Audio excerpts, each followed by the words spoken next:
Hi, I'm William, And I'm Kat. and this is a dash of info. Little things you want to know. So, okay, William, during our bread episode, we had a question come up. How is grain stored? Yeah, um, history of grain storage on a dash of info. So we're going to talk a little bit about how grain was stored. A granary, also known as a grain house, historically referred to as a granarium in Latin, is a post-harvest storage building designed primarily for grains or seeds. Granaries are typically elevated above the ground to prevent spoilage and to protect the stored grains or seeds from rodents, pests, floods, and adverse weather conditions. They also aid in drying the grains to prevent mold growth. Modern granaries have feature advanced ventilation and temperature control systems to maintain the quality of stored grains. Early origins of grain storage has been an essential part of an essential practice for human civilization since the advent of agriculture. The oldest known granaries, dating back to approximately 9,500 BC, have been discovered in the pre-pottery Neolithic era um, settlements of the Jordan Valley. Initially, these granaries were situated between other buildings. By 8,500 BC, they began to be incorporated within houses, and by 7,500 BC, storage took place in specialized rooms. Yeah, I guess we didn't really say why it was important to for these people to store grain. You know, you can harvest your grain. You can only make bread so much. Then you got to be able to, Because you sustain can only something. store bread so much too. Yeah, so it was important for them to be able to store grain and to be able to use it, not only for seeds for the next year's crop, but also to make food and, bread, things like that. Right, throughout the winter time, or just to have food storage, all that good stuff. Yeah, I guess we should have done that at the top of the show, but anyway, it doesn't matter. We digress. Yeah. These early granaries typically measured about 3 by 3 meters and featured suspended floors to protect against rodents and insects while allowing air circulation. Kind of what we said a minute ago, but we're going to talk a little bit more about that. Following the developments of granaries in the Mahabharata, located in the Indus Valley, emerged about 6000 BC, the ancient Egyptians also developed an extensive system of grain storage preserving surplus grain during times of plenty to mitigate the risk of future scarcity. Egypt's arid climate facilitated long-term grain storage in pits, ensuring minimal loss of quality. Only in Egypt could you do it in pits. If you were to try to do it in like area that got a lot of rain, you couldn't do Right. it because it would just mold or rot. So Mm-hmm. Be grain soup. And we really need to do one on famines because Egypt came across a big famine, uh, Mm-hmm. and a lot of grain played a huge role in it. Right. Anyway, we'll keep going with the grain storage. Historically, silos or pits used for grain storage were distinct from granaries, which were above ground structures. Over time, however, both methods were adapted and refined based on environmental conditions and technological advancements. Grain storage in East Asia were simple storage granaries raised on four or more posts that appeared in the Yangshao culture in China and during the onset of intensive agriculture on the Korean peninsula during the Mamun pottery period, which was around 1000 BC. In Japan, similar structures were used during 800 BC. In archaeological terminology of Northeast Asia, these structures are collectively referred to as raised floor buildings, a category that includes granaries and some residential buildings. China also developed an elaborate state-run grain system to prevent famine. However, this system was largely dismantled during the Taiping Rebellion of the 1850s, leading to severe food shortages in later years. Again, got to make sure you have enough food to feed the people, and obviously they didn't, causing a Right, famine. right. There's a lot of history like that in Japan and China too. Yeah, for sure.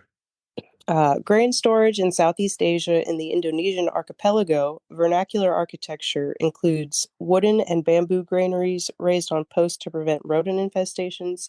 Notable examples include the Sundanese Luit and the Minang Rengkyang, of both which served as traditional grain storage structures. Grain storage in Great Britain and in the South Hams region of southwest Great Britain, small granaries were traditionally built on mushroom-shaped staddle stones to protect against rodents and moisture. So let's Uh, explain what that is. yeah, I was gonna say, what's a saddle stone? All right, so it's kind of so I want you to picture a mushroom, but without the curved top. So you're going to have a stone at the bottom, then you're going to have a flat stone on top of that.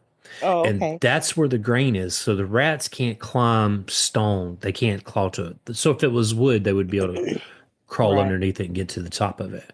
That So makes these sense. would be, I don't know, sanding's not the word, but they would be sanded basically to be smooth so that the rodents couldn't get to it. Right. Okay. That makes sense. These granaries were constructed using timber frame techniques and often featured slate roofs. Larger granaries resembled lawn lays, but with enclosed upper floors accessible via stone staircase built along the exterior wall. By the 19th century, warehouses specially designed for large-scale grain storage began to emerge throughout Great Britain. Although the humid climate posed challenges to long-term storage technology, long-term storage. Technological innovations eventually address these issues. Moisture control and preservation to maintain grain quality. It is crucial to keep it dry and free from moisture, uh, because if the grain gets moist, it'll develop a mold. So, And that's not really a good kind of mold that you want. Like you can't even feed your horses moldy things. Okay, it's not good. no, and it causes a different kind of fermentation, which I guess we're going to get into in a minute. But you got to be able to keep it moving and keep the air going through it because you want it to dry. Because when you first harvest it, it still has a little moisture in it. Right. I mean, it's a plant, so. Yeah.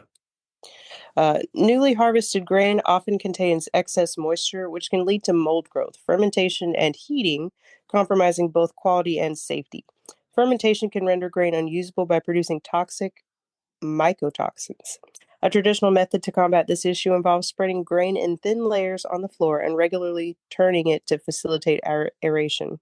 Once adequately dried, the grain is transferred to a granary for storage in modern storage facilities.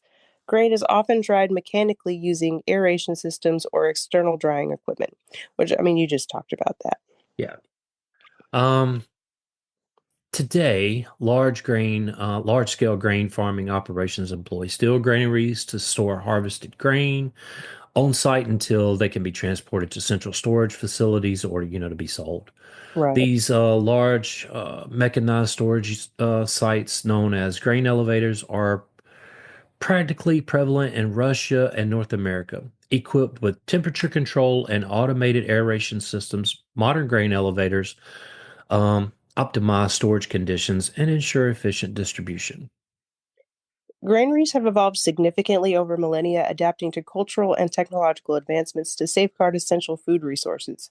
From ancient mud brick granaries to modern high tech storage silos, granaries continue to play a crucial role in global food security and agricultural sustainability. And before we go, I grew up on a farm, and I'm here to tell you one of the it's not the worst job to have, but one of the worst jobs to have is to clean out a grain bin. It, That sounds so dirty. it is it is so dirty, and you gotta so I want you to imagine. So it has this floor in it where you can take the floor off, and then you gotta like clean the all the I don't know, like, Dust, yeah, all the dust. shells.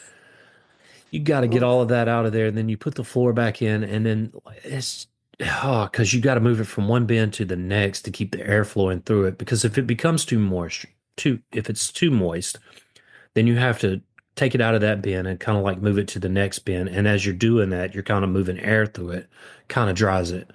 But yeah, it does create a lot of dust. And Ooh, yeah, you can be stuffy for days after that for sure. a new term for hay fever, huh? Back in the day, we didn't have masks, so we just we Grinned and bared it as yeah, usual. we manned up. Whatever. If you would like to support this podcast, Click the link in the show notes. William, William, William, and I want to thank you for listening. Yes, thank you. Join the Facebook group at Info on the Go, Share with us your ideas. or ask us a question. Subscribe and follow us wherever you get your podcast.